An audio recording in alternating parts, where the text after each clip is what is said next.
Increasing sales volume ಹೆಂಗಾಗುತ್ತೆ? Market segmentation ಆದಾಗ ಯಾವ ಕಸ್ಟಮರ್ಸ್ಗೆ ಯಾವ ಪ್ರಾಡಕ್ಟ್ ಬೇಕು ಅಂತ ನಮಗೆ ಕರೆಕ್ಟ್ ಆಗಿ ಗೊತ್ತಾದ್ಮೇಲೆ ನಾವು ಪ್ರೊಡಕ್ಷನ್ ಮಾಡ್ತೀವಾ? ಹೌದಾ? ಸೆಗ್ಮೆಂಟೇಷನ್ ಆದ್ಮೇಲೆ ಪರ್ಟಿಕ್ಯುಲರ್ ಗ್ರೂಪ್ ಆಫ್ ಪೀಪಲ್ಗೆ ಯಾವ ಪ್ರಾಡಕ್ಟ್ ಬೇಕು ಅಂತ ತಿಳ್ಕೊಂಡು ನಾವು ಪ್ರೊಡ್ಯೂಸ್ ಮಾಡ್ತೀವಿ. ಹೌದಾ? ಆಯ್ತು, ಪರವಾಗಿಲ್ಲ, ನಾನಿಲ್ಲಿ ಅನ್ಬೇಕು, ನೀವೆಲ್ಲ ಯಾರು ಚಿಟ್ಟಿದ್ದೀರಾ? ಸಮಾಧಾನ ಮಾಡ್ತಾರೆ. ಹಾ, ಸೌಂಡ್ ಆಗ್ತಿದ್ದೇನೆ ಅಷ್ಟೊಂದು. ಮಾರ್ಕೆಟ್ ಸೆಗ್ಮೆಂಟೇಷನ್ ಏನ್ ಮಾಡುತ್ತೆ? ಹೆಲ್ಪ್ ಮಾಡುತ್ತೆ ಪ್ರೊಡ್ಯೂಸರ್ಸ್ಗೆ ಪ್ರೊಡ್ಯೂಸ್ ಮಾಡೋದಕ್ಕೆ ಯಾವ ಪರ್ಟಿಕ್ಯುಲರ್ ಗ್ರೂಪ್ ಆಫ್ ಪೀಪಲ್ಗೆ ಯಾವ ತರ ಪ್ರೊಡಕ್ಷನ್ ಮಾಡಬೇಕು ಅಂತ. ಹೌದಾ? ಇವಾಗ ಪರ್ಟಿಕ್ಯುಲರ್ ನಾನು ರಿಸರ್ಚ್ ಮಾಡಿ ಇಷ್ಟೇ ಜನಕ್ಕೆ ಇಂಥದೇ ಪ್ರಾಡಕ್ಟ್ಸ್ ಬೇಕು ಅಂತ ನಾನು ರಿಸರ್ಚ್ ಮಾಡಿಬಿಟ್ಟು ಪ್ರೊಡ್ಯೂಸ್ ಮಾಡಿದ್ರೆ ಸೇಲ್ಸ್ ಆಟೋಮೆಟಿಕ್ಲಿ ರೀಚ್ ಆಗುತ್ತಾ? ಹೌದಾ? ಹಂಗಂದ್ರೆ ನಿಮಗೆ ನೀಡ್ಸ್ ಇದೆ, ಕಸ್ಟಮರ್ಸ್ಗೆ ಏನೋ ನೀಡ್ಸ್ ಇದೆ, ಆ ನೀಡ್ಸ್ ನಾನು ಫುಲ್ಫಿಲ್ ಮಾಡ್ತೀನಿ ಅಂದ್ರೆ ಸೇಲ್ಸ್ ಜಾಸ್ತಿ ಆಗುತ್ತೆ. ನಿಮಗೆ ಅದ್ರ ನೀಡ್ ಇಲ್ಲದ್ರೆ ನೀವು ಪರ್ಚೇಸ್ ಮಾಡ್ರಿ ಅಂದ್ರೆ ಸುಮ್ಮನೆ ಪರ್ಚೇಸ್ ಮಾಡ್ತೀರಾ? ಇಲ್ಲ ಅಲ್ವಾ? ಸೊ ಮಾರ್ಕೆಟ್ ಸೆಗ್ಮೆಂಟೇಷನ್ ಹೇಗೆ ಹೆಲ್ಪ್ ಮಾಡುತ್ತೆ, ಅದು ಬೆನಿಫಿಟ್ಸ್ ಹೇಗೆ ಕೊಡುತ್ತೆ ಅಂತಂದ್ರೆ ಏನಕ್ಕೆ? ಸೇಲ್ಸ್ ಇನ್ಕ್ರೀಸ್ ಮಾಡೋದಕ್ಕೆ. ಬಿಕಾಸ್ ಸೆಗ್ಮೆಂಟೇಷನ್ ಆದಾಗ ಪರ್ಟಿಕ್ಯುಲರ್ ನ ಕನ್ಸ್ಯೂಮರ್ ಸಿಮಿಲರ್ ಗ್ರೂಪ್ ನ ನಾವು ರೆಫರೆನ್ಸ್ ಮಾಡಿ ರಿಸರ್ಚ್ ಮಾಡಿ ಅದರ್ ಬೇಸಿಸ್ ಮೇಲ್ಗಡೆ ನಾವು ಪ್ರೊಡ್ಯೂಸ್ ಮಾಡ್ತೀವಲ್ಲ, ಸೊ ಅಲ್ಲಿಂದ ಸೇಲ್ಸ್ ಇನ್ಕ್ರೀಸ್ ಆಗುತ್ತೆ. ಅರ್ಥ ಆಯ್ತಾ? ಪಾಯಿಂಟ್ ಅರ್ಥ ಆಯ್ತಾ? Then next point, benefits to the customers. ಇದ್ರಲ್ಲಿ ಕಸ್ಟಮರ್ಸ್ ಇವಾಗ ಪ್ರೊಡ್ಯೂಸರ್ಸ್ ಹೆಂಗ್ ಬೆನಿಫಿಟ್ಸ್ ಆಗುತ್ತೆ? By increasing the sales. Sales increase ಆಯ್ತು ಅಂದ್ರೆ ಕಸ್ಟಮರ್ಸ್ ಗೆ ಅಲ್ಲ, ಪ್ರೊಡ್ಯೂಸರ್ಸ್ ಗೆ ಬೆನಿಫಿಟ್ ಆಗುತ್ತೆ. ಹೌದಾ? ದೆನ್ ಕನ್ಸ್ಯೂಮರ್ಸ್ ಗೆ ಹೇಗೆ ಬೆನಿಫಿಟ್ ಆಗುತ್ತೆ?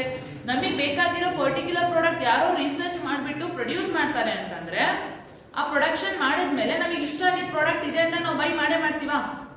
ಎಲ್ಲೋ 4-5 ಕಡೆ ಅದು ನಮಗೆ ಸಿಗ್ಬೋದು ಅಂತ ನಾವು ಸರ್ಚ್ ಮಾಡೋದ್ ಬದಲು ಪರ್ಟಿಕ್ಯುಲರ್ ಆಗಿ ನಮಗೋಸ್ಕರನೇ ಪ್ರಾಡಕ್ಟ್ ನ ಪ್ರೊಡ್ಯೂಸ್ ಮಾಡಿದ್ದಾರೆ ಅಂದಾಗ ನಮಗೆ ಈಸಿ ಆಗುತ್ತಾ ಪ್ರಾಡಕ್ಟ್ ನ ಬೈ ಮಾಡೋದಕ್ಕೆ? ನೆನ್ನೆದು ಎಕ್ಸಾಂಪಲ್ ತಗೊಳೋದಾದ್ರೆ ಶಾಂಪೂ ಫಸ್ಟಿಗೆ ಬರೀ ಕ್ಲಿನಿಕ್ ಪ್ಲಸ್ ಇತ್ತು, ಇವಾಗ ನಾರಿಶ್ ಇಲ್ಲ ಅಂದ್ರೆ ಎಗ್ ವೈಟ್ನಿಂಗ್ ಹಂಗೆಲ್ಲ ಕೊಟ್ಟಿದಾರ, ಎಗ್ ಪ್ರೋಟೀನ್. ಅದು ನಮಗೆ ಪ್ರೋಟೀನ್ ಬೇಕು ನಮ್ಮ ಹೇರ್ಸಿಗೆ ಅಂತ ಅನ್ಸ್ದಾಗ ನಾನು ಅದನ್ನೇ ಪರ್ಟಿಕ್ಯುಲರ್ ಆಗಿ ಬೈ ಮಾಡ್ತೀನಿ. ಇಲ್ಲ ಅಂದಿದ್ರೆ ಮುಂಚೆ ಏನ್ ಮಾಡೋದು ಅಂತ ಯೋಚನೆ ಆಗ್ತಿತ್ತಾ? ಸೊ ಕಸ್ಟಮರ್ಸ್ ಗೆ ಕೂಡ ಇಲ್ಲಿ ಬೆನಿಫಿಟ್ಸ್ ಆಗ್ತಾ ಇದೆ. ಓಕೆ, ಸೇಲ್ಸ್ ಆಗಿ ಪ್ರೊಡ್ಯೂಸರ್ಸ್ ಬೆನಿಫಿಟ್ ಆಗ್ತಿದೆ, ಕಸ್ಟಮರ್ಸ್ ಗೆ ಬೆನಿಫಿಟ್ ಪ್ರೊಡಕ್ಷನ್ ಆದ್ಮೇಲೆ ಯಾವುದೇ ತರ ಪ್ರಾಡಕ್ಟ್ಸ್ ನಮಗೆ ಯಾವ್ದು ಬೇಕು ಅಂತ ನಮ್ಮ ಟೇಸ್ಟ್ ಅಂಡ್ ಪ್ರಿಫರೆನ್ಸಸ್ ಗೆ ರೀಚ್ ಆದ್ಮೇಲೆ ನಾವು ಪ್ರೊಡಕ್ಷನ್ಸ್ ನಮಗೆ ಏನದು ಕಸ್ಟಮರ್ಸ್ ಬೈ ಮಾಡಕ್ಕೆ ಈಸಿ ಆಗ್ತಿದೆ. ಅರ್ಥ ಆಯ್ತಾ? 2 ಪಾಯಿಂಟ್ಸ್ ಅರ್ಥ ಆಯ್ತಾ? Then next point, better utilisation of marketing resources. Better utilisation of marketing resources ಹೇಗಾಗುತ್ತೆ? ಇವಾಗ ಯಾವುದೋ ಒಂದು ಪ್ರೊಡಕ್ಷನ್ ಮಾಡಬೇಕು, ನಾನು ಹೋಲ್ಸೇಲ್ ಆಗಿ ಪ್ರೊಡಕ್ಷನ್ ಮಾಡ್ತೀನಿ ಅಂದ್ರೆ ನಿಮಗೆ ಅದು ಎಲ್ಲರೂ ಪರ್ಚೇಸ್ ಮಾಡಕ್ಕೆ ಇಷ್ಟ ಆಗುತ್ತಾ? ಇಲ್ಲ. ಈಗ ಪರ್ಟಿಕ್ಯುಲರ್ ಗ್ರೂಪ್ ಆಫ್ ಪೀಪಲ್ಗೆ ಏನ್ ಬೇಕು ಅಂತ ನಾನು ರಿಸರ್ಚ್ ಮಾಡ್ಕೊಂಡು ಮಾರ್ಕೆಟ್ ಸೆಗ್ಮೆಂಟೇಷನ್ ಇಂದ ಅದ್ರ ಮೂಲಕ ನಾನು ಯಾವ್ದಾವ್ದನ್ನ ಎಲ್ಲೆಲ್ಲಿ ಯಾವ್ಯಾವ ರಿಸೋರ್ಸಸ್ ನ ಎಲ್ಲೆಲ್ಲಿ ಎಷ್ಟೆಷ್ಟು ಹಾಕ್ಬೇಕು ಅಂತ ನನಗೆ ಗೊತ್ತಾಗುತ್ತೆ. ಹೌದಾ? ಈಗ ನಾನು ರಿಸರ್ಚ್ ಮಾಡಿಲ್ಲ, ಹೋಲ್ಸೇಲ್ ನಾನು ಎಷ್ಟೋ ಯಾವುದೋ ಒಂದು ಬೇರೆ ಪರ್ಟಿಕ್ಯುಲರ್ ರಿಸೋರ್ಸಸ್ ನ ಬೇರೆ ಕಡೆ ಹಾಕಿದೀನಿ ಅಂದಾಗ ಅದರಿಂದ ಲಾಸ್ ಆಗೋ ಚಾನ್ಸಸ್ ಇರುತ್ತೆ. ನಾನು ರಿಸರ್ಚ್ ಮಾಡಿ ಅನಲೈಸ್ ಮಾಡಿಬಿಟ್ಟು ನನಗೇನು ಲಾಸ್ ಆಗ್ದಲೇ ಇರೋ ತರ ನೋಡ್ಕೊಳ್ಳೋ ಅಂಥದ್ದು ಏನಿದೆ ಅಲ್ಲ, ಅದು ಮಾರ್ಕೆಟ್ ಸೆಗ್ಮೆಂಟೇಷನ್ ಇಂದ ನಮಗೆ ಹೆಲ್ಪ್ ಆಗುತ್ತೆ. ಅಂದ್ರೆ ಯಾವ ಕ್ವಾಂಟಿಟಿ ಆಫ್ ರಿಸೋರ್ಸಸ್ ಎಷ್ಟು ಕ್ವಾಲಿಟಿಯಾಗಿ ಎಷ್ಟು ಪ್ರೊಡಕ್ಷನ್ಗೆ ನಾವು ರಿಸೋರ್ಸ್ ನ ಯೂಸ್ ಮಾಡಬೇಕು ಅಂತ ಮಾರ್ಕೆಟ್ ಸೆಗ್ಮೆಂಟೇಷನ್ ನಮಗೆ ಹೆಲ್ಪ್ ಮಾಡುತ್ತೆ. ಅರ್ಥ ಆಯ್ತಾ? ಅರ್ಥ ಆಯ್ತಾ ಪಾಯಿಂಟ್? ಏನ್ ಪಾಯಿಂಟ್ ಹೇಳಿದ್ದು?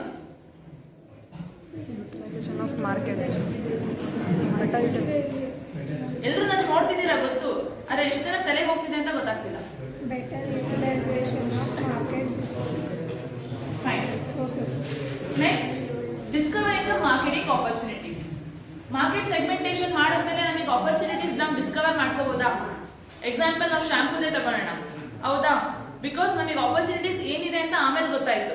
ಬರೀ ಕ್ಲಿನಿಕ್ ಪ್ಲೇಸ್ ಇತ್ತು, ಅದರಲ್ಲಿ ಯಾವುದೇ ತರದ ಡೈವರ್ಸಿಫಿಕೇಶನ್ಸ್ ಇರಲಿಲ್ಲ ನಮಗೆ ಶಾಂಪೂಸ್ಗಳಲ್ಲಿ. ಹೌದಾ?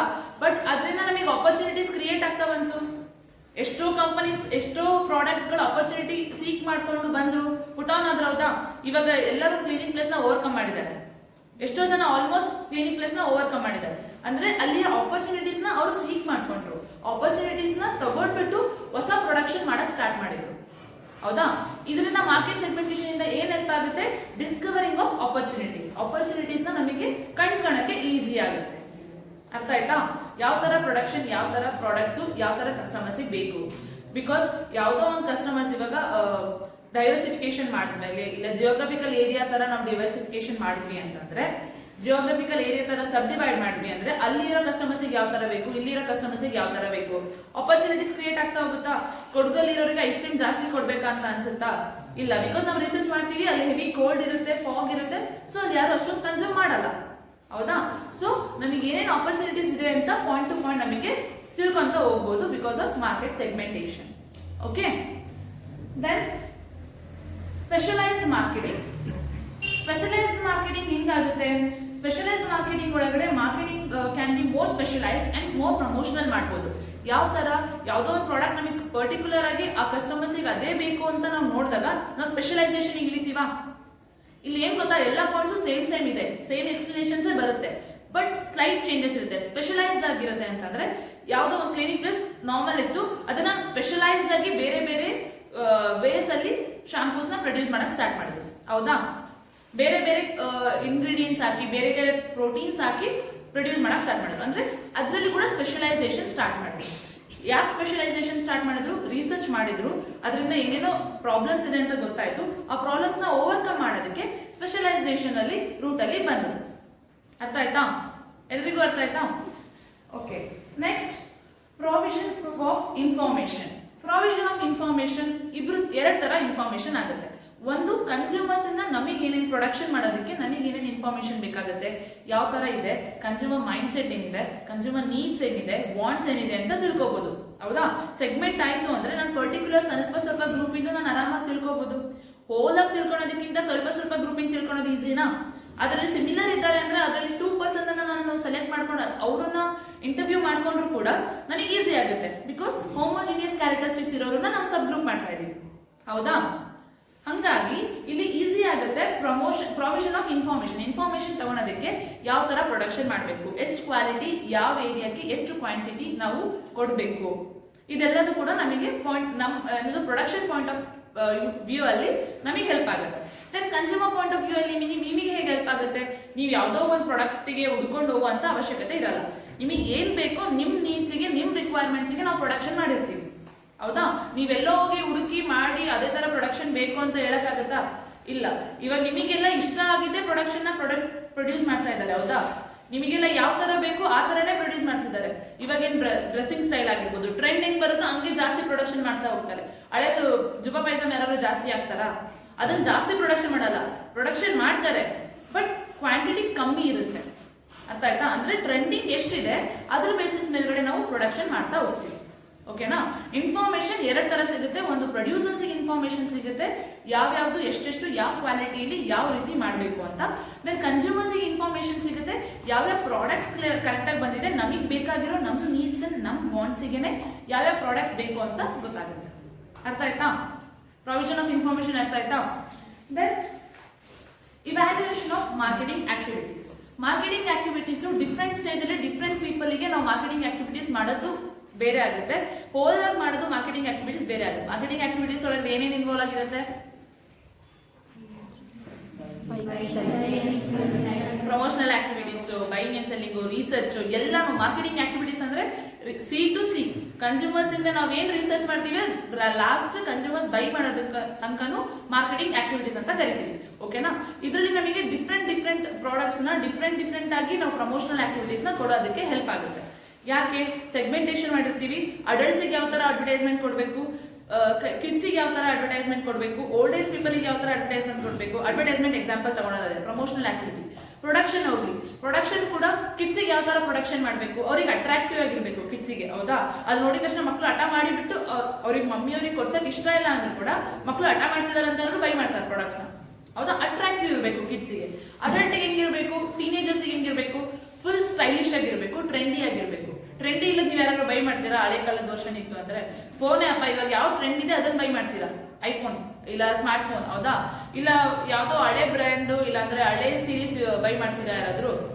ಇಲ್ಲ ಅಲ್ಲ. ಸೊ ಯಾವ್ಯಾವ ತರ ಪ್ರೊಡಕ್ಷನ್ ಮಾರ್ಕೆಟಿಂಗ್ ಆಕ್ಟಿವಿಟೀಸ್ ಅಲ್ಲಿ ಆಲ್ ಇನ್ವಾಲ್ವ್ ಆಗಿರುತ್ತೆ, ಫ್ರಮ್ ಸಿ ಟು ಸಿ. ಅದಕ್ಕೆ ಮಾರ್ಕೆಟ್ ಸೆಗ್ಮೆಂಟೇಷನ್ ಹೆಲ್ಪ್ ಮಾಡುತ್ತೆ. ಅರ್ಥ ಆಯ್ತಾ? ದೆನ್ ಮಾರ್ಕೆಟಿಂಗ್ ಎಫಿಷಿಯನ್ಸಿ ಅಂದ್ರೆ ಅದ್ರ ಎಫಿಷಿಯನ್ಸಿ ಜಾಸ್ತಿ ಆಗುತ್ತೆ ಅಂತ. ಬಿಕಾಸ್ ಆಫ್ ಮಾರ್ಕೆಟ್ ಸೆಗ್ಮೆಂಟೇಷನ್ ಮಾಡೋದ್ರಿಂದ ನಮಗೆ ಪ್ರೊಡಕ್ಷನ್ ಕ್ಲೀನ್ ಆಗುತ್ತೆ, ಅದರಿಂದ ಸೇಲ್ಸ್ ಕೂಡ ಕ್ಲೀನ್ ಆಗುತ್ತೆ. ಬಿಕಾಸ್ ಯಾರಿಗೆ ಎಷ್ಟು ಬೇಕು ಅಂತ ನಾವು ಅಸಂಪ್ಷನ್ ಮಾಡ್ಕೊಂಡು ರಿಸರ್ಚ್ ಮಾಡ್ಕೊಂಡು ನಾವು ಪ್ರೊಡ್ಯೂಸ್ ಮಾಡಿರ್ತೀವಿ. ಸೊ ಎಫಿಷಿಯನ್ಸಿ ಇನ್ಕ್ರೀಸ್ ಆಗುತ್ತೆ. ಓಕೆ? ಅರ್ಥ ಆಯ್ತಾ? Then formulation of marketing mix. Marketing mix ಅಂದ್ರೆ 4 P's. Okay, product price place promotion. ಇದನ್ನ ಯಾವ ರೀತಿ ಫಾರ್ಮುಲೇಟ್ ಮಾಡಿಬಿಟ್ಟು ನಾವು ಪ್ರೊಡಕ್ಷನ್ ಮಾಡಬೇಕು ಅಂತ ಒಂದು ಪಾಯಿಂಟ್. ಮಾರ್ಕೆಟಿಂಗ್ ಸೆಗ್ಮೆಂಟೇಷನ್ ನಮಗೆ ಹೇಗೆ ಹೆಲ್ಪ್ ಮಾಡುತ್ತೆ ಅಂತಂದ್ರೆ ಫಾರ್ಮುಲೇಷನ್ ಮಾಡೋದಕ್ಕೆ product development will be compatible with the customer needs and customer needs ಏನ್ ಬೇಕು ಅಂತ ನಾವು ಪ್ರಾಡಕ್ಟ್ ಡೆವಲಪ್ಮೆಂಟ್ ಮಾಡ್ತೀವಿ.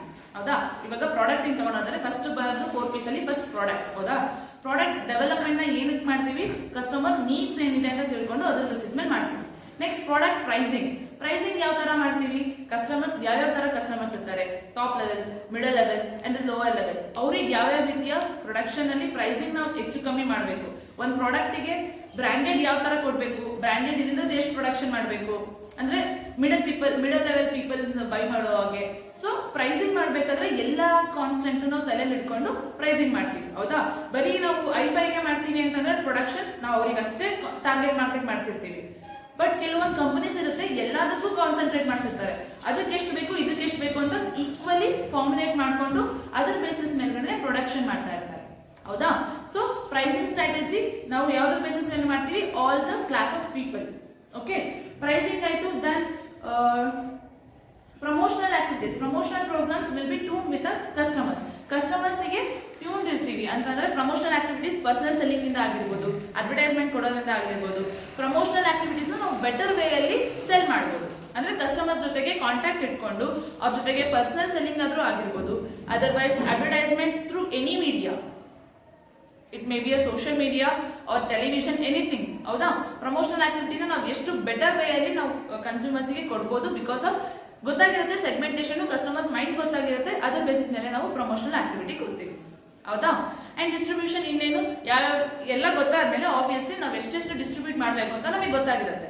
ಬಿಕಾಸ್ ನಾವು ರಿಸರ್ಚ್ ಮಾಡಿದಾಗೆ ನೋಡ್ಕೊಂಡ್ಬಿಟ್ಟಿರ್ತೀವಿ ಯಾವ್ಯಾವ ಕಡೆಗೆ ಎಷ್ಟೆಷ್ಟು ಕೊಡಬೇಕು ಅಂತ. ಹೌದಾ? ಅವಾಗ ಅದ್ರ ಬೇಸಿಸ್ ಮೇಲೆ ಪ್ರೊಡಕ್ಷನ್ ಮಾಡಿರ್ತೀವಿ. ಸೊ ಡಿಸ್ಟ್ರಿಬ್ಯೂಷನ್ ಈಸಿಯಾಗಿ ಆಗುತ್ತೆ. Okay, then making a suitable adjustment. Suitable adjustment ಅಂದ್ರೆ ಯಾವ ತರ? ನೇಚರ್ ಆಫ್ ಎ ಪ್ರಾಡಕ್ಟ್ ಏನಿದೆ, ಆ ಪ್ರಾಡಕ್ಟ್ಗೆ ನೇಚರ್ ಆಫ್ ಎ ಮಾರ್ಕೆಟ್ ಯಾವ ತರ ಇದೆ, ಅದಕ್ಕೆ ಸೂಟಬಲ್ ಆಗಿ ಅಡ್ಜಸ್ಟ್ಮೆಂಟ್ ಮಾಡುವಂಥದ್ದು. ಇವಾಗ ನಿಮ್ಮ ನೀಡ್ಸ್ ಏನಿದೆನೋ ಅದಕ್ಕೆ ನಾನು ಸೂಟಬಲ್ ಆಗಿ ಅಡ್ಜಸ್ಟ್ಮೆಂಟ್ ಮಾಡಿ ಪ್ರೊಡಕ್ಷನ್ ಅನ್ನು ಕೊಡುವಂಥದ್ದು. ಇವಾಗ ನಿಮಗೆಲ್ಲ ಕ್ಲಾಸ್ ಕೇಳಬೇಕು ಅನ್ಸಿದ್ರೆ ನಾನು ಸೂಟಬಲ್ ಆಗಿ ನಿಮಗೆ ಕ್ಲಾಸ್ ಮಾಡ್ಬೋದು. ಕ್ಲಾಸ್ ಕೇಳಕ್ ಆಗ್ತಿಲ್ಲ, 2 hours ಕಂಟಿನ್ಯೂಸ್ ತಗೊಂಡಿದ್ದೀನಿ, ಮತ್ತೆ ನಾನು ನಿಮಗೆ ಕ್ಲಾಸ್ ತಗೊಂತೀನಿ ಅಂದ್ರೆ ಯಾರಾದ್ರೂ ಕೇಳ್ತೀರಾ? ಇಲ್ಲ. ಅವಾಗ ನಾನು ಅಡ್ಜಸ್ಟ್ಮೆಂಟ್ ಮಾಡ್ಕೊಂಡು ನಿಮಗೆ ಸೂಟಬಲ್ ಆಗಿ ಯಾವ ರೀತಿ ಎಂಟರ್ಟೈನ್ ಮಾಡ್ಬೋದು, ಇಫ್ ನಾಟ್ ಬೋರ್ ಆಗಿದಂಗೆ ಯಾವ ತರ ನಾನು ನೋಡ್ಕೋಬಹುದು ಅನ್ನೋ ಬೇಸಿಸ್ ಮೇಲ್ಗಡೆ ನಾನು ಕ್ಲಾಸ್ ಮಾಡ್ತೀನಿ. ಹೌದಾ? ಅದು ಸೂಟಬಲ್ ಅಡ್ಜಸ್ಟ್ಮೆಂಟ್. ನಿಮ್ದು ನೀಡ್ಸ್ ಹೇಗಿರುತ್ತೋ ಅದರ ಬೇಸಿಸ್ ಮೇಲೆ ನಾನು ಸೂಟಬಲ್ ಆಗಿ ನಿಮಗೆ ಅಡ್ಜಸ್ಟ್ಮೆಂಟ್ ಆಗುವಂಥದ್ದು ಸೂಟಬಲ್ ಅಡ್ಜಸ್ಟ್ಮೆಂಟ್ ಅಂತ ಕರೀತಾರೆ. Okay, marketing is a suitable adjustment. Market segmentation ಮಾಡ್ಕೊಳ್ಳೋದ್ರಿಂದ ಇವಾಗ ನಿಮ್ಮ ಕ್ಲಾಸಲ್ಲಿ ಏನೇನಿದೆ ಅಂತ ನೋಡ್ಕೊಂಡು ಅದ್ರ ಬೇಸಿಸ್ ಮೇಲೆ ನಾನು ಅಡ್ಜಸ್ಟ್ಮೆಂಟ್ ಆಗ್ಬೋದಾ? ಇದನ್ನ ಮಾರ್ಕೆಟಿಂಗ್ ಅಡ್ಜಸ್ಟ್ಮೆಂಟ್ ಅಂತ ಕರೀತಾರೆ. ಓಕೆ, ಅರ್ಥ ಆಯ್ತಾ? Basis of market segmentation. Basis of market segmentation ಅಂದ್ರೆ ಏನು? ನಾನು ಟಾಪಿಕ್ ಸ್ಟಾರ್ಟ್ ಮಾಡಿದ್ದೀನಿ, ಕೇಳಿಸ್ಕೊಳ್ರಿ. ಬೇಸಿಸ್ ಆಫ್ ಮಾರ್ಕೆಟ್ ಸೆಗ್ಮೆಂಟೇಷನ್ ಅಂದ್ರೆ ಏನು? ಯಾವ ರೀತಿ ಯಾವ ಬೇಸಿಸ್ ಅಲ್ಲಿ ನಾವು ಮಾರ್ಕೆಟ್ ನ ಸೆಗ್ಮೆಂಟ್ ಮಾಡಬಹುದು ಅಂತ. ಓಕೆನಾ? ಅಂದ್ರೆ ಯಾವ ರೀತಿ ನಾವು ಮಾರ್ಕೆಟ್ ನ ಡಿವೈಡ್ ಮಾಡಬಹುದು ಅಂತ. ಅದರಲ್ಲಿ 4 ಫ್ಯಾಕ್ಟರ್ಸ್ ಕೊಟ್ಟಿದ್ದಾರೆ. ಓಕೆ, 4 ತರ ನಾವು ಮಾರ್ಕೆಟ್ ನ ಸೆಗ್ಮೆಂಟೇಷನ್ ಮಾಡಬಹುದು ವಿತ್ 4 ಫ್ಯಾಕ್ಟರ್ಸ್. ಫಸ್ಟ್ ಫ್ಯಾಕ್ಟರ್ ಬಂದ್ಬಿಟ್ಟು ಜಿಯೋಗ್ರಫಿಕಲ್ ಸೆಗ್ಮೆಂಟೇಷನ್ ಅಂತ. ಅಂದ್ರೆ ಜಿಯೋಗ್ರಫಿಕಲ್ ವೇ ಅಲ್ಲಿ ನಾವು ಯಾವ ರೀತಿ ಸೆಗ್ಮೆಂಟ್ ಮಾಡಬಹುದು. ದೆನ್ ಬಂದ್ಬಿಟ್ಟು ಡೆಮೋಗ್ರಫಿಕ್ ಸೆಗ್ಮೆಂಟೇಷನ್. ಡೆಮೋಗ್ರಫಿಕ್ ಅಂದ್ರೆ ಗೊತ್ತಲ್ಲ? ಜಿಯೋಗ್ರಫಿಕ್ ಅಂದ್ರೆ ಏರಿಯಾ ವೈಸ್, ಡೆಮೋಗ್ರಫಿಕ್ ಅಂದ್ರೆ ನಮ್ಮ ಏಜ್, ಲೈಫ್ ಸ್ಟೈಲ್ ಆಗಿರ್ಬೋದು, ನಮ್ಮ ಇನ್ಕಮ್ ಆಗಿರ್ಬೋದು, ಅದ್ರ ಬೇಸಿಸ್ ಮೇಲೆ ಸ್ಟಾರ್ಟ್ ಆಗಿರುತ್ತೆ. ದೆನ್ ಥರ್ಡ್ ಒನ್ ಬಂದ್ಬಿಟ್ಟು ಸೈಕೋಗ್ರಫಿಕ್ ಸೆಗ್ಮೆಂಟೇಷನ್. ಅಂದ್ರೆ ಕಸ್ಟಮರ್ ಮೈಂಡ್ ಸೆಟ್ ಮೇಲ್ಗಡೆ ನಾವು ಅವ್ರ ಬಿಹೇವಿಯರ್, ಅವ್ರ ಲೈಫ್ ಸ್ಟೈಲ್ ಮೇಲ್ಗಡೆ ನಾವು ಸೆಗ್ಮೆಂಟೇಷನ್ ಮಾಡುವಂಥದ್ದು. ದೆನ್ ಲಾಸ್ಟ್ ಒನ್ ಬಂದ್ಬಿಟ್ಟು behavioural segmentation. Behavioural segmentation completely consumer behaviour ಹೇಗಿರುತ್ತೆ, ಒಂದು ಯಾವುದೇ ಒಂದು ಪ್ರಾಡಕ್ಟ್ ನ ಪರ್ಚೇಸ್ ಮಾಡಬೇಕು ಅಂದ್ರೆ ಅವ್ರ ಬಿಹೇವಿಯರ್ ಯಾವ ರೀತಿ ಇರುತ್ತೆ ಅನ್ನೋದ್ರ ಮೇಲ್ಗಡೆ ಸ್ಟಡಿ ಮಾಡುವಂಥದ್ದು. ಓಕೆ, ಫಸ್ಟ್ ನೋಡೋಣ ಜಿಯೋಗ್ರಫಿಕಲ್ ಸೆಗ್ಮೆಂಟೇಷನ್. ಜಿಯೋಗ್ರಫಿಕಲ್ ಸೆಗ್ಮೆಂಟೇಷನ್ ಅಂದ್ರೆ ಏನು? ಜಿಯೋಗ್ರಫಿಕಲಿ ನಾವು ಸೆಗ್ಮೆಂಟ್ ಮಾಡುವಂಥದ್ದು. ಫಾರ್ ಎಕ್ಸಾಂಪಲ್, ನಾವು ಸ್ಟೇಟ್ ತಗೊಳೋದಾದ್ರೆ, ಇಂಡಿಯಾ ತಗೊಳೋದಾದ್ರೆ, ಯಾವ್ಯಾವ ಸ್ಟೇಟಿಗೆ ಯಾವ್ಯಾವ ತರ ಪ್ರಾಡಕ್ಟ್ಸ್ ಬೇಕು ಅಂತ ಇಂಡಿಯಾದಲ್ಲಿ ಪ್ರೊಡಕ್ಷನ್ ಮಾಡೋದಾದ್ರೆ ಅವ್ರು ಯೋಚನೆ ಮಾಡ್ತಾರೆ. ಹೌದಾ? ಲಾಸ್ಟ್ ಇಂದ ಸೆಕೆಂಡ್ ಬೆಂಚಲ್ಲಿ ವಾಯ್ಸ್ ಬರ್ತಿದೆ ಅಲ್ಲ? ಸಾಕು, ನೀವೆಲ್ಲ ಹಿಂದೆ ಯಾಕೆ ನೋಡ್ತೀರಾ? ನಾನು ಅವ್ರ ಹತ್ರ ಮಾತಾಡ್ತಿದ್ದೀನಿ. ಓಕೆನಾ? ನೀವೇನು ಅವ್ರ ಹತ್ರ ಮಾತಾಡೋಬೇಡ, ನನ್ನ ಹತ್ರ ಮಾತಾಡ್ರಿ ಸಾಕು. ಜಿಯೋಗ್ರಫಿಕಲ್ ಸೆಗ್ಮೆಂಟೇಶನ್ ಅಂದ್ರೆ ಹೇಗೆ, ಇವಾಗ ಕಂಟ್ರಿ ಒಂದೊಂದು ಪ್ರೊಡಕ್ಷನ್ ಕಂಪನೀಸ್ ಇರುತ್ತೆ, ಅವರು ಇಂಡಿಯಾದಲ್ಲೂ ಪ್ರೊಡಕ್ಷನ್ ಮಾಡ್ತಿರ್ತಾರೆ, ಔಟ್ಸೈಡ್ ಇಂಡಿಯಾದಲ್ಲೂ ಪ್ರೊಡಕ್ಷನ್ ಮಾಡ್ತಿರ್ತಾರೆ, ಹೌದಾ. ಫಾರ್ ಎಕ್ಸಾಂಪಲ್ ತಗೊಂಡ್ರೆ ಡಾಮಿನೋಸ್ ತಗೊಳ್ಳೋಣ, ಅವರು ಇಲ್ಲೂ ಕೂಡ ನಮಗೆ ಸರ್ವಿಸ್ ಕೊಡ್ತಾರೆ, ಅಲ್ಲೂ ಕೂಡ ಸರ್ವಿಸ್ ಕೊಡ್ತಿದ್ದಾರೆ, ಹೌದಾ. ನಂಬರ್ ಆಫ್ ಕಂಟ್ರೀಸ್ ಅಲ್ಲಿ ಸರ್ವಿಸ್ ಕೊಡ್ತಿದ್ದಾರೆ. ಮೆಕ್ಡೊನಾಲ್ಡ್ಸ್ ತಗೊಳ್ಳೋಣ, ಅದು ಅಷ್ಟೇ, ಹೌದಾ. ಸೊ ಜಿಯೋಗ್ರಫಿಕಲಿ ಅವರು ಡಿವೈಡ್ ಮಾಡ್ತಾ ಹೋಗಿದ್ದಾರೆ, ಸೆಗ್ಮೆಂಟೇಶನ್ ಮಾಡ್ತಾ ಹೋಗಿದ್ದಾರೆ. ಯಾವ ರೀತಿ, ಫಾರ್ ಎಕ್ಸಾಂಪಲ್ ಫಸ್ಟ್ KFC ಬಂದಾಗ ಇಂಡಿಯಾದ ಅವ್ರು ಆಕ್ಚುಲಿ ಬೀಫ್ ನ ಅವರು ಯೂಸ್ ಮಾಡೋವಂಥದ್ದು KFC, ಹೌದಾ, ನಾನ್ ವೆಜ್ ಅಲ್ಲಿ. ಬಟ್ ಇಂಡಿಯಾಗೆ ಬಂದಾಗ ಬೀಫ್ ಅನ್ನ ಅವರು ತಗೊಂಡ್ಬರ್ಲಿಲ್ಲ, ಬಿಕಾಸ್ ಇಲ್ಲಿ ಇಂಡಿಯಾದಲ್ಲಿ ಯಾರು ಅದನ್ನ ತಿನ್ನಕ್ ಇಷ್ಟಪಡ್ತಿ, ಯಾರು ಅನ್ನೋದಕ್ಕಿಂತ ಎಲ್ಲರೂ ಅದನ್ನ ತಿನ್ನಕ್ ಇಷ್ಟಪಡ್ತಿರ್ಲಿಲ್ಲ, ಲಿಮಿಟೆಡ್ ಪೀಪಲ್ಸ್ ತಿನ್ನಕ್ ಇಷ್ಟಪಡ್ತಿದ್ರು, ಹೌದಾ. ಸೊ ಬಟ್ ಅವ್ರು ಕಾನ್ಸಂಟ್ರೇಷನ್ ಮಾಡಿದ್ದು ಹೋಲ್ ದ ಮಾರ್ಕೆಟ್ ನ ಕಾನ್ಸಂಟ್ರೇಷನ್ ಮಾಡಿದ್ರು. ಯಾರೋ ಒಬ್ರು ಇಬ್ರು ಕಾನ್ಸಂಟ್ರೇಷನ್ ಮಾಡಿದ್ರು ಅವ್ರಿಗೆ ಲಾಸ್ ಆಗುತ್ತೆ, ಹೌದಾ. ಸೊ ಚಿಕನ್ ತಂದ್ರು, ಚಿಕನ್ ಕಾಮನ್ ಆಗಿ ಎಲ್ಲರೂ ಯೂಸ್ ಮಾಡ್ತಾರೆ, ಎಲ್ಲರೂ ತಿಂತಾರೆ ಚಿಕನ್. ಸೊ KFC ಅವ್ರು ಏನ್ ಮಾಡಿದ್ರು, ನಮ್ಮ ರೀಸನಿಗೋಸ್ಕರ ಚಿಕನ್ ನ ಪ್ರೊಡ್ಯೂಸ್ ಮಾಡಿದ್ರು. ಹೀಗೆ ಜಿಯೋಗ್ರಫಿಕಲ್ ಸೆಗ್ಮೆಂಟೇಶನ್ ಅಂದ್ರೆ ಯಾವ ರೀತಿ ಯಾವ ಬೇಸಿಸ್ ಮೇಲೆ ಸೆಗ್ಮೆಂಟ್ ಮಾಡಬೇಕು ಅನ್ನೋದು ಪಾಯಿಂಟ್, ಓಕೆನಾ. ಅದರಲ್ಲಿ ಫಸ್ಟ್ ಪಾಯಿಂಟ್ ಬಂದ್ಬಿಟ್ಟು ರೀಜನ್. ಇವಾಗ ಹೇಳಿದ್ನಲ್ಲ, ಇಂಡಿಯಾದಲ್ಲಿ ನಾವು ಪ್ರೊಡಕ್ಷನ್ ಮಾಡ್ತೀವಿ, ದೆನ್ ಬೇರೆ ಕಡೆ ಪ್ರೊಡಕ್ಷನ್ ಮಾಡ್ತೀವಿ ಅಂದಾಗ ಇಂಡಿಯಾದ ರೀಜನ್ಗೆ ಏನು ಸೆಟ್ ಆಗುತ್ತೆ ಅದ್ರ ಬೇಸಿಸ್ ಮೇಲ್ಗಡೆ ಆ ರೀಜನ್ಗೆ ಏನ್ ಪ್ರೊಡ್ಯೂಸ್ ಮಾಡ್ಬೋದು ಅಂತ ಪ್ರೊಡ್ಯೂಸ್ ಮಾಡ್ತೀವಿ, ಹೌದಾ. ಕೂರ್ಗಲ್ಲಿ ಜಾಸ್ತಿ ಐಸ್ ಕ್ರೀಮ್ ಪ್ರೊಡ್ಯೂಸ್ ಮಾಡ್ರಿ ತಿನ್ರಿ ಅಂದ್ರೆ ಯಾರು ತಿನ್ನಲ್ಲ, ಬಿಕಾಸ್ ಆ ರೀಜನ್ ಅಲ್ಲಿ ಯಾರು ಆ ರೇಂಜ್ ಅಲ್ಲಿ ಐಸ್ ಕ್ರೀಮ್ ನ ಕನ್ಸ್ಯೂಮ್ ಮಾಡಲ್ಲ, ಬಿಕಾಸ್ ಹೆವಿ ಕೋಲ್ಡ್ ಇರುತ್ತೆ, ಹೆವಿ ಫಾಗ್ ಇರುತ್ತೆ. ರಾಯಚೂರಲ್ಲಿ ಬಂದ್ಬಿಟ್ಟು ಐಸ್ ಕ್ರೀಮ್ ಪ್ರೊಡಕ್ಷನ್ ಆಯ್ತು ಅಂತಂದ್ರೆ ಅಲ್ಲಿ ಎಲ್ಲರೂ ಕನ್ಸ್ಯೂಮ್ ಮಾಡ್ತಾರೆ, ಬಿಕಾಸ್ ಹೆವಿ ಹೀಟ್ ಇರುತ್ತೆ. So they need cold items. So ಅಲ್ಲಿ ಚೆನ್ನಾಗಿ ಏನಾದ್ರು ಸೇಲ್ಸ್ ಆಗುತ್ತೆ, ಹೌದಾ. ಸೊ ಅಲ್ಲಿ ಆ ರೀಸನ್ಗೆ ಒಳ್ಳೆ ಸೇಲ್ಸ್ ಆಗುತ್ತೆ. ಸೊ ಯಾವ ರೀಜನ್ಗೆ ಯಾವ ರೀತಿ ಬೇಕು ಅಂತ ಮಾರ್ಕೆಟ್ ಸೆಗ್ಮೆಂಟೇಶನ್ ಮಾಡಿದ್ಮೇಲೆ ಅದ್ರ ಬೇಸಿಸ್ ಮೇಲೆ ಅನಾಲಿಸಿಸ್ ಮಾಡಿಕೊಂಡು ಯಾವ ರೀಜನ್ಗೆ ಯಾವ ರೀತಿ ಬೇಕು ಅಂತ ನಾವು ಪ್ರೊಡಕ್ಷನ್ ಮಾಡ್ತೀವಿ, ಹೌದಾ. ಅದರಲ್ಲಿ ಜಿಯೋಗ್ರಫಿಕಲ್ ಸೆಗ್ಮೆಂಟೇಶನ್ ಅಲ್ಲಿ ಫಸ್ಟ್ ಬಂದ್ಬಿಟ್ಟು ರೀಜನ್, ಅರ್ಥ ಆಯ್ತಾ ರೀಜನ್. ದೆನ್ ಸೆಕೆಂಡ್ ಬಂದ್ಬಿಟ್ಟು ಕ್ಲೈಮೇಟ್, ಯಾವ ರೀತಿ ಕ್ಲೈಮೆಟಿಕ್ ಕಂಡೀಷನ್ ಇರುತ್ತೆ. ಐಸ್ ಕ್ರೀಮ್ ಎಕ್ಸಾಂಪಲ್ ಬೆಸ್ಟ್, ಹೌದಾ. ಕ್ಲೈಮೆಟಿಕ್ ಕಂಡೀಷನ್ ರಾಯಚೂರಲ್ಲಿ ಹೆವಿ ಹೀಟ್ ಇರುತ್ತೆ, ಸೊ ಅಲ್ಲಿ ಐಸ್ ಕ್ರೀಮ್ಸ್ ಬೇಕೇ ಬೇಕು, ಕೋಲ್ಡ್ ಐಟಮ್ಸ್ ಬೇಕು. ಅಲ್ಲಿ ಐಸ್ ಕ್ರೀಮ್ ಅಂತ ಒಂದೇ ಪರ್ಟಿಕ್ಯುಲರ್ ಆಗಿರಲ್ಲ, ಜ್ಯೂಸ್ ಐಟಮ್ಸ್ ಆಗಿರ್ಬೋದು, ಕೂಲ್ ಡ್ರಿಂಕ್ಸ್ ಆಗಿರ್ಬೋದು, ಎಲ್ಲದೂ ಬೇಕಾಗುತ್ತೆ. ಆದ್ರೆ ಕೊಡಗಲ್ಲಿ ಅಷ್ಟೊಂದು ಕ್ಲೈಮೆಟಿಕ್ ಕಂಡೀಷನ್ ಚೆನ್ನಾಗಿರುತ್ತೆ, ಅಂದ್ರೆ ಹೆವಿ ಫಾಗ್ ಇರುತ್ತೆ, ಕೋಲ್ಡ್ ಇರುತ್ತೆ. ಸೊ ಅಲ್ಲಿ ಯಾವುದೇ ರೀತಿ ಆ ತರದ್ ಬೇಡ, ಅಲ್ಲಿ ಆಲ್ಮೋಸ್ಟ್ ಬರೋವಂಥದ್ದು ಆಲ್ಕೋಹಾಲಿಕ್ ಡ್ರಿಂಕ್ಸ್ ತುಂಬಾ ಬರುತ್ತೆ, ಬಿಕಾಸ್ ಅದು ಬಾಡಿಗೆ ಹೀಟ್ ಕೊಡುತ್ತೆ, ಹೌದಾ. ಸೊ ರೀಜನ್ ವೈಸ್ ನಾವು ಪ್ರೊಡಕ್ಷನ್ ಮಾಡ್ತಾ ಹೋಗ್ತೀವಿ. ನಾವು ಮೆಕ್ಡೊನಾಲ್ಡ್ಸ್ ತಗೊಳೋದಾದ್ರೆ, ಇಲ್ಲಿ ಮೆಕ್ಡೊನಾಲ್ಡ್ಸ್ ಇಂಡಿಯಾದಲ್ಲಿ ಬಂದಾಗ ಹೆವಿ ಸ್ಪೈಸಿ ಮಾಡಲ್ಲ, ಸ್ಪೈಸಿ ಇರುತ್ತೆ, ಲಿಮಿಟೆಡ್ ಇರುತ್ತೆ. ಬಟ್ ಅಮೆರಿಕನ್ಸು ಹೆವಿ ಸ್ಪೈಸಿ ತಿಂತಾರೆ, ಅವರಿಗೆ ಹೆವಿ ಸ್ಪೈಸಿ ಕೊಡ್ತಾರೆ. ಆ ತರ ರೀಜನ್ಗೆ ಕ್ಲೈಮೇಟಿಗೆ ಯಾವ ಕ್ಲೈಮೇಟಿಕ್ ಕಂಡೀಷನ್ಸ್ ಇರುತ್ತೋ ಅದ್ರ ಬೇಸಿಸ್ ಮೇಲ್ಗಡೆ ನಾವು ಜಿಯೋಗ್ರಫಿಕಲಿ ಸೆಗ್ಮೆಂಟೇಶನ್ ಮಾಡ್ಕೊಂಡಿರ್ತೀವಿ, ಓಕೆನಾ. ದೆನ್ ನೆಕ್ಸ್ಟ್ ಬಂದ್ಬಿಟ್ಟು ಮಾರ್ಕೆಟ್ ಡೆನ್ಸಿಟಿ. ಮಾರ್ಕೆಟ್ ಡೆನ್ಸಿಟಿ ಅಂತಂದ್ರೆ ಹೋಲ್ ಪಾಪ್ಯುಲೇಷನ್ ಇದೆ, ಆ ಪಾಪ್ಯುಲೇಷನ್ ಅಲ್ಲಿ ನನಗೆ ಎಷ್ಟು ಕಸ್ಟಮರ್ಸ್ ಸಿಗ್ತಾರೆ, ನನ್ನ ಪ್ರಾಡಕ್ಟ್ಗೆ ಎಷ್ಟು ಕಸ್ಟಮರ್ಸ್ ಸಿಗ್ತಾರೆ.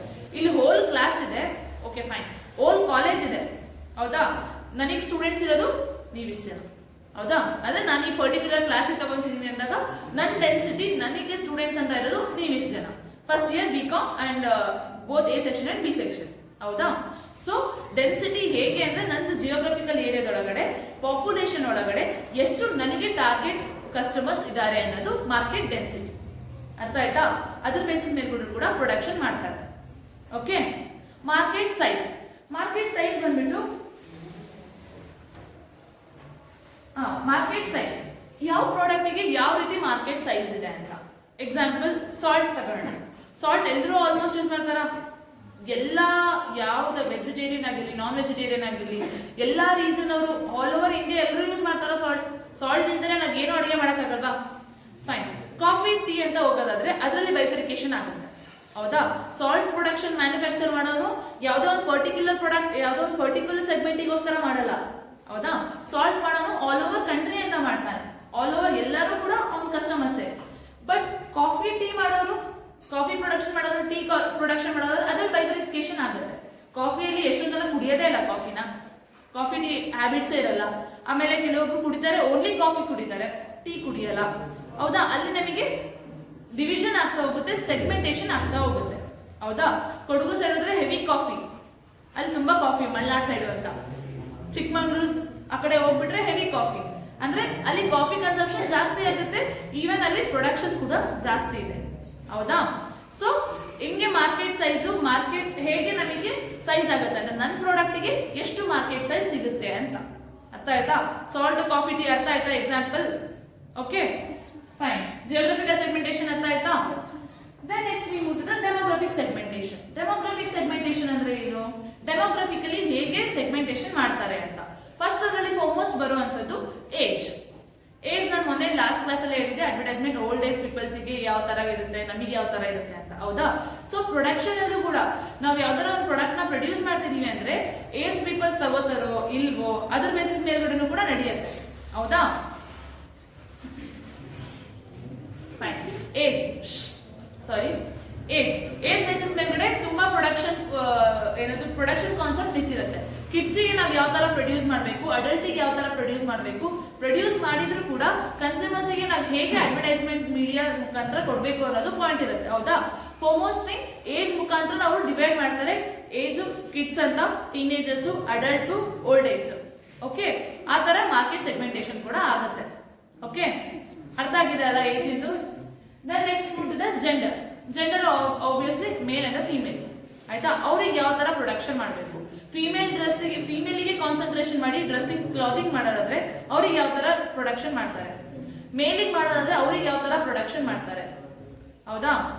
ಮೇಲಿಗೆ ಟ್ರೆಂಡಿ ಇರಬೇಕು ಇವಾಗಿನ ಸಿಚುಯೇಷನ್, ಮೇಲಿಗೆ ಜೊತೆಗೆ ಏಜ್ ಪೀಪಲ್ಸ್ ಅಡಲ್ಟ್ಸಿಗೆ ಹೇಗಿರ್ಬೇಕು, ಟೀನೇಜರ್ಸ್ಗೆ ಹೇಗಿರ್ಬೇಕು, ಅದರಲ್ಲಿ ಅವ್ರು ಆ ತರ ಬೈಫಿಕೇಶನ್ ಮಾಡ್ತಾರೆ. ಮೇನ್ ಬೈಫಿಕೇಶನ್ ಅವರ ಮೇನ್ ಸೆಗ್ಮೆಂಟೇಶನ್ ಹೇಗಾಗುತ್ತೆ, male and the female. Okay, generally male and the female. Okay, then income and occupation. ನಾವು ಯಾವ್ದೋ ಒಂದು ಪ್ರಾಡಕ್ಟ್ ನ ಬೈ ಮಾಡಬೇಕು ಅಂದ್ರೆ ನಮಗೆ ಎಷ್ಟು ಇನ್ಕಮ್ ಬರುತ್ತೆ ಅಂತ ನೋಡ್ಕೋತೀವಿ, ಆಯ್ತಾ? ನನ್ನ ಹತ್ರ ಇವಾಗ ನನಗೆ ಡೈಲಿ ಮಂತ್ಲಿ ಒಂದು 50K ಬರ್ತಿದೆ ಇನ್ಕಮ್ ಅಂದ್ರೆ ಎಲ್ಲ ಸೋರ್ಸಸ್ ಇಂದ, ಇನ್ಕಮ್ ಫ್ರಮ್ ಎಲ್ಲ ಕಡೆಯಿಂದ, ಸ್ಯಾಲ್ರಿ ಆಗಿರ್ಬೋದು, ಇಲ್ಲ ನಾನು ಏನಾದ್ರು ರೆಂಟಲ್ ಕೊಟ್ಟಿದ್ರೆ ರೆಂಟಲ್ ಆಗಿರ್ಬೋದು, ಎಲ್ಲ ಬರ್ತಿರೋದು ಸೇರ್ಸಿ 50K ಇದೆ ಅಂತಂದ್ರೆ ಅದನ್ನ ನಾನು ಯಾವ ರೀತಿ ಬೈಫಿಕೇಶನ್, ನಾನು ಎಷ್ಟು ರೆಂಟ್ ಕೊಡ್ಬೇಕು, ಮನೆಗೆ ಎಷ್ಟು ದಿನಸಿ ಕೊಡ್ಬೇಕು, ಮನೆ ಖರ್ಚಿಂದ ಎಲ್ಲ ನೋಡ್ಕೊಂಡು ಅದರಲ್ಲೂ ಉಳಿದಿದ್ದು ಮನೆ ಖರ್ಚಿಗೆಲ್ಲ ನಾವು ಕಾಮನ್ ಆಗಿ ಬೈ ಮಾಡೇ ಮಾಡ್ತೀವಿ.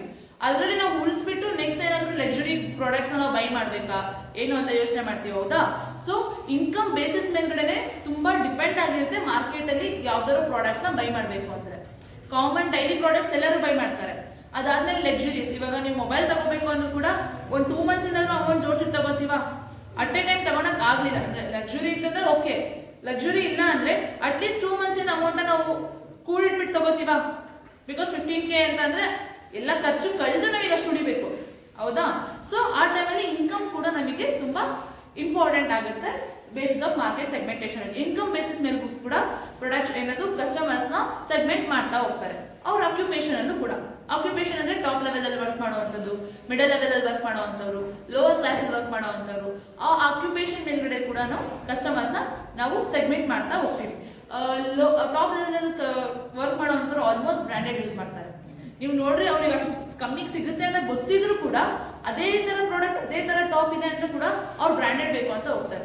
Because they are used to branded, ಅವ್ರು ಬ್ರ್ಯಾಂಡೆಡ್ಗೆ ಯೂಸ್ ಮಾಡೋದು. ಮಿಡಲ್ ಕ್ಲಾಸ್ ಹಂಗಲ್ಲ, ಒಂದೊಂದ್ಸತಿ ಬ್ರ್ಯಾಂಡೆಡ್ಗೂ ಹೋಗ್ತಾರೆ, ಒಂದೊಂದ್ಸತಿ ಅದೇ ತರದಿದೆ ಬಿಡು ಮತ್ತೇನು ಬ್ರ್ಯಾಂಡಿಗೆ ಹೋಗೋದು, ಸೇಮ್ ಟಾಪ್ ಇದೆ ಅದಕ್ಕೆ ಅಮೌಂಟ್ ಕಮ್ಮಿ ಕೊಡ್ತಿದ್ದಾರೆ ನಾವಿಲ್ಲೇ ತಗೊಳ್ಳೋಣ ಅಂತೀವ ಇಲ್ವಾ, ದುಡ್ಡು ಉಳ್ಸೋಣ ಅಂತ ಅನ್ಕೊಂತೀವಿ. ಯಾಕಂದ್ರೆ ಸೇಮ್ ಪ್ರಾಡಕ್ಟ್ ಸೇಮ್ ಕ್ವಾಲಿಟಿ ಇರುತ್ತೆ, ಕೆಲವೊಂದ್ಸಲ ಅಂತೂ ಸೇಮ್ ಕ್ವಾಲಿಟಿ ಇರುತ್ತೆ ಅಂದ್ರೂ ಕೂಡ ಅದು ಬ್ರ್ಯಾಂಡೆಡ್ ಅಂತ ಹೋಗುತ್ತೆ. ಕೆಲವೊಂದ್ಸಲ ಬ್ರ್ಯಾಂಡೆಡ್ ಇರಲ್ಲ ಅಂದಾಗ ನಾವೇನ್ ಮಾಡ್ತೀವಿ, ಬ್ರ್ಯಾಂಡೆಡ್ ಬಿಟ್ಬಿಟ್ಟು ಬೇರೆ ಪ್ರಾಡಕ್ಟ್ಸಿಗೆ ಹೋಗ್ತೀವಿ, ಹೌದಾ?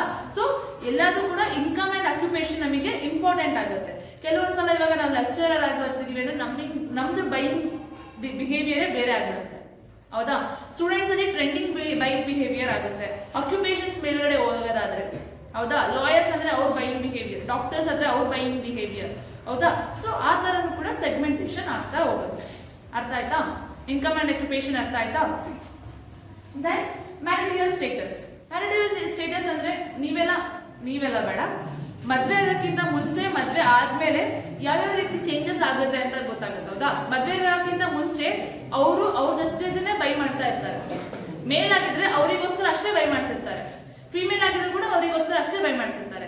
ಬಟ್ ಮ್ಯಾರೇಜಸ್ ಆದ್ಮೇಲೆ ಮೇಲು ಫಿಮೇಲಿಗೆ ಬೈ ಮಾಡೋದಾಗುತ್ತೆ, ಫಿಮೇಲು ಮೇಲಿಗೆ ಬೈ ಮಾಡೋದಾಗುತ್ತೆ. ಬಿಕಾಸ್ ಒಂದೇ ಫ್ಯಾಮಿಲಿ ಆದಾಗ ಸರ್ಪ್ರೈಸ್ ಆಗಿರ್ಬೋದು, ಏನೋ ಒಂದು ಇಲ್ಲ ಒಂದೊಂದ್ಸತಿ ಕಾಲಕ್ರಮೇಣ ತಗೊಳ್ಳೇಬೇಕು ಫಿಮೇಲ್ಗೆ ಅಂದಾಗ ಮೇಲ್ ಬಂದು ಫಿಮೇಲಿಗೆ ತಗೋತಾರೆ, ಹೌದಾ?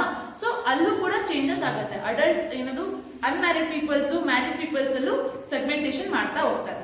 ಮ್ಯಾರಿಡ್ ಪೀಪಲ್ಸ್ ಯಾವ ತರ ಕಾನ್ಸಂಟ್ರೇಷನ್ ಮಾಡ್ತಾರೆ, ಮನೆಗೆ ಏನ್ ಮಾಡ್ಕೋಬಹುದು, ಮನೆಗೆ ಯಾವ ತರ ನಾವೇನಾದ್ರು ಡೆಕೋರೇಟಿವ್ ಐಟಮ್ಸ್ ತಗೋಬೇಕಾ, ಇಲ್ಲ ಮನೆಗೋಸ್ಕರ ಏನಾದ್ರು ತಗೋಣ ಅಂತ ಇರುತ್ತೆ.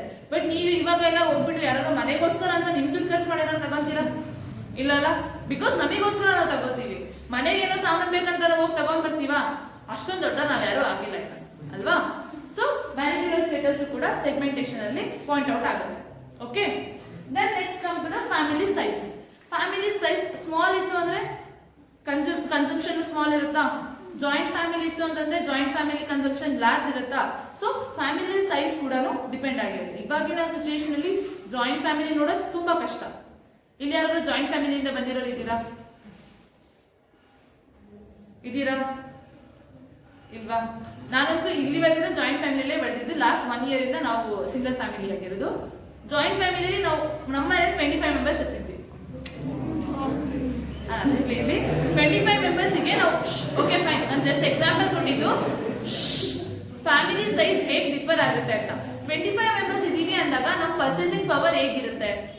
ಜಾಸ್ತಿ ಪರ್ಚೇಸ್ ಮಾಡ್ತೀವಾ? ಅಕ್ಕಿ ಎಲ್ಲ ನಾವು ಚೀಲಗಟ್ಟಲೆ ಹಾಕ್ಸ್ಕೊತಿದ್ವಿ, ಈರುಳ್ಳಿ ಚೀಲಗಟ್ಟಲೆ ಹಾಕ್ಸ್ಕೊತಿದ್ವಿ. ಇನ್ ದ ಸೆನ್ಸ್ ಅದನ್ನ ಲಂಸಮ್ ಆಗಿ ಬೈ ಮಾಡ್ತಿದ್ವಿ. ಈಗ ಸಿಂಗಲ್ ಫ್ಯಾಮಿಲಿ ಆಗಿದೀವಿ, ಓನ್ಲಿ 4 ಮೆಂಬರ್ಸ್ ಫ್ಯಾಮಿಲಿ ಇದೀವಿ ಅಂದಾಗ ನಾವು ಎಷ್ಟು ಬೈ ಮಾಡ್ತೀವಿ? ಚೀಲಗಟ್ಟಲೆ ಹೋಗಿ ಕೆಜಿ ಗಟ್ಟಲೆ ಬರುತ್ತೆ, ಹೌದಾ? So size of a family depends on the purchasing power of the buying behaviour. Consumers ಹೇಗೆ ಬೈ ಮಾಡ್ತಾರೆ ಅನ್ನೋದು ಕೂಡ ಮ್ಯಾಟರ್ ಆಗುತ್ತೆ. ಸೊ ಸೆಗ್ಮೆಂಟೇಷನ್ ಮಾಡಬೇಕಾದ್ರೆ ನಾನು ಪ್ರೊಡಕ್ಷನ್ ಮಾಡ್ತಿದ್ದೀನಿ ಅಂದ್ರೆ ಎಷ್ಟು ಫ್ಯಾಮಿಲಿ ನ್ಯೂಕ್ಲಿಯರ್ ಫ್ಯಾಮಿಲೀಸ್ ಇದೆ, ಎಷ್ಟು ಜಾಯಿಂಟ್ ಫ್ಯಾಮಿಲೀಸ್ ಇದೆ ಅಂತ ನಾನು ನೋಡ್ಕೊಂಡು ಅದ್ರ ಬೇಸಿಸ್ ಮೇಲೆ ನಾನು ಪ್ರೊಡಕ್ಷನ್ ಮಾಡ್ತೀನಿ, ಹೌದಾ? ಸೊ ಅದ್ರ ಬೇಸಿಸ್ ಮೇಲೆ ಸೆಗ್ಮೆಂಟೇಷನ್ ಆಗಿರುತ್ತೆ. ಫ್ಯಾಮಿಲಿ ಸೈಜ್ ಆಯ್ತು. ದೆನ್ ಎಜುಕೇಶನ್ ಮೇನ್ ಇಂಪಾರ್ಟೆಂಟ್ ಆಗುತ್ತೆ. Educated peoples in the sense educated ಇರೋರಿಗೂ ಅನ್ಎಜುಕೇಟೆಡ್ ಇರೋರಿಗೂ ಅವ್ರ ಬೈಯಿಂಗ್ ಬಿಹೇವಿಯರ್ ನೀವು ನೋಡ್ತೀರಾ, ಹೌದಾ? ಎಜುಕೇಟೆಡ್ ಇದ್ವಿ ಅಂತಂದ್ರೆ ಒಂದು 4 ಕಡೆ ವಿಚಾರಿಸ್ತೀವಿ, ಏನಿದೆ ಅಂತ ನೋಡ್ತೀವಿ. ಬಟ್ ಅನ್ಎಜುಕೇಟೆಡ್ ಇವಾಗ ಅದಕ್ಕಿಂತ ಚೆನ್ನಾಗೇ ವಿಚಾರಿಸ್ತಾರೆ. ಬಟ್ ಕೆಲವೊಂದ್ಸಲ ಏನಾಗುತ್ತೆ, ಮೋಸ ಹೋಗೋ ಚಾನ್ಸಸ್ ಇರುತ್ತೆ. MRP ಆಗಿರ್ಬೋದು, ಅಂದ್ರೆ ಅವ್ರಿಗೆ ಗೊತ್ತಿರಲ್ಲ ಬರೆಯೋದು ಓದೋದು ಅಂತ ಪೀಪಲ್ಸ್. ಇವಾಗ ಯಾರು ಹಂಗಿಲ್ಲ ಬಿಡ್ರಿ, ಅನ್ಎಜುಕೇಟೆಡ್ ಇಲಿಟ್ರೇಟ್ಸ್ ಅಂತ ಯಾರು ಇದ್ದಾರೆ, ಬಟ್ ರೇಷಿಯೋ ತುಂಬಾ ಕಮ್ಮಿ. ಅಟ್ಲೀಸ್ಟ್ ಅವ್ರ ನೇಮ್ ಬರೋದು ಗೊತ್ತಿರುತ್ತೆ, ಅಮೌಂಟ್ ನೋಡೋದು ಗೊತ್ತಿರುತ್ತೆ, A to Z ಅಂತೂ ಬಂದೇ ಬರುತ್ತೆ, ಆ ಏನು ಬರುತ್ತೆ, ಹೌದಾ? That is a limited education. ಅದೇ ನಿಮಗೆ ಇವಾಗ ನೀವೇನಾದ್ರೂ ಒಂದು ಪ್ರಾಡಕ್ಟ್ ನ ಪರ್ಚೇಸ್ ಮಾಡ್ತೀರಾ ಅಂದ್ರೆ ಒಂದು 4 ಕಡೆ ವಿಚಾರಿಸ್ತೀರಾ. ಐಫೋನ್ ಪರ್ಚೇಸ್ ಮಾಡ್ತಿದ್ದೀರಾ, ಇಲ್ಲ ಸ್ಮಾರ್ಟ್ ಫೋನ್ ಪರ್ಚೇಸ್ ಮಾಡ್ತಿದ್ದೀರಾ ಅಂದ್ರೆ ಅದರಲ್ಲಿ ಸ್ಮಾರ್ಟ್ ಫೋನ್ ಅಲ್ಲಿ ಯಾವ ಫೋನ್ ಪರ್ಚೇಸ್ ಮಾಡೋಣ ಅಂತ ವಿಚಾರಿಸ್ತೀವಾ? ಬಟ್ ಅನ್ಎಜುಕೇಟೆಡ್ ಏನ್ ಮಾಡ್ತಾರೆ, ಯಾವುದೋ ಒಂದು ಫೋನ್ ಅಲ್ಲೋ ಒಂದು ಕಲರ್ ತಗೊಂಬರೋಣ ಅಂತ ಯೋಚನೆ ಮಾಡ್ತಾರೋ ಇಲ್ಲೋ. ರೂರಲ್ ಸೈಡ್ ಎಲ್ಲ ಹಂಗೆ ಹೇಳೋದು, ಏನು ಎತ್ತದು ಕಟ್ ಮಾಡೋದು ಅಷ್ಟೇ ತಾನೆ, ಅದಕ್ಕೆ ಯಾಕೆ ಯಾವ್ದಾದ್ರು ತಗೋಬೇಕು, ಯಾವ್ದೋ ಒಂದು ತಗೊಂಬ, ಅದರಲ್ಲಿ ಏನು ಆರ್ಸೋದಿದೆ ಅಂತ ಯೋಚನೆ ಮಾಡ್ತಾರಾ? ಸೊ ಎಜುಕೇಶನ್ ತುಂಬಾ ಇಂಪಾರ್ಟೆಂಟ್ ಆಗ್ತಾ ಹೋಗುತ್ತೆ. Okay, then next psychographic segmentation. 10:50ಗೆ ಕ್ಲಾಸ್ ಇದು ನಾನು ಬೇಕಲ್ಲ.